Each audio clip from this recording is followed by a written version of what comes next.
Alaska. घूमने और देखने के लिए हर किसी का पसंदीदा मौसम होता है, चाहे वह गर्मियों के उजाले का आनंद हो या सर्दियों के बर्फ से ढके मनमोहक नजारे।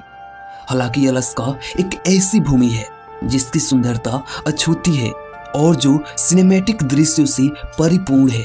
यहाँ ऊंची ऊंची चोटियां, विशाल ग्लेशियर और वन्य जीव पाए जाते हैं। दोस्तों, अलास्का के बारे में आप ऐसी बातें जानेंगे जो शायद ही आपको पता हो, बट उससे पहले आप वीडियो को लाइक करके चैनल को सब्सक्राइब कर लेना।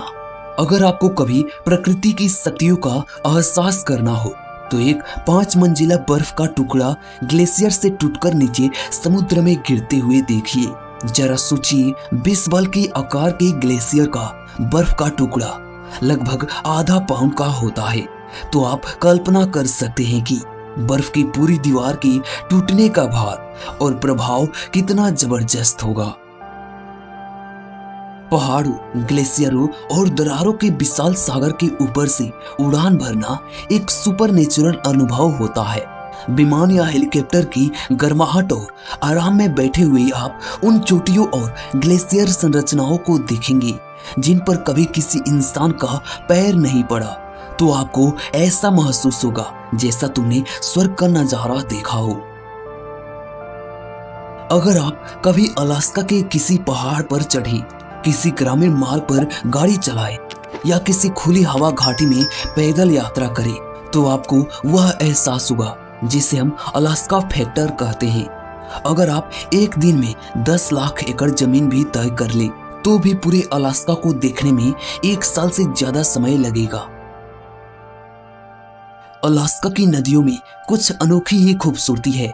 चाहे आप किसी नदी में तैर रहे हो या बस उसके किनारे खड़े हो, पहाड़ों के ग्लेशियरों से पिघलकर समुद्र में बहने वाले विशाल जल को देखना मनमोहक होता है। अलास्का में ऐसी 30,000 नदियां हैं और हर एक नदियां हजारों वर्षों से बह रही है। अलास्का में लंबे समय तक रहना आपको एक ऐसी आजादी का एहसास कराते हैं जो आपने शायद पहले कभी ना महसूस की हो, जिसे अलास्का की एक प्रसिद्ध कवि ने ताजगी, आजादी और दूरदर्शिता के रूप में मेंशन किया। सचमुच आधी रात के सूरज के साथ आने वाले विस्तारित दिन और उससे उत्पन्न होने वाली तमाम नई संभावनाओं के साथ आप फिर से एक बच्चे जैसे महसूस कर सकते हैं, मानो कोई नियम ही ना हो। हर साल हजारों मील की अलास्का यात्रा के दौरान व्हेल मछलियों को देखना कोई दुर्लभ घटना नहीं है, लेकिन जब आप इन विशालकाय जीवों को देखते हैं जो समुद्र की गहराइयों में सतह से बहुत नीचे रहते हैं और वे अपने टन भर वजन को हवा में उछालते हैं, तो यह दृश्य विशेष रूप से रोमांचक होता है। वे इतने सुंदर और आकर्षक होते हैं कि यह सब जादुई की तरह लगता है। अलास्का में आपको सबसे यादगार अनुभव कौन सा रहा? अपना पसंदीदा अनुभव हमें कमेंट में जरूर बताएं। धन्यवाद।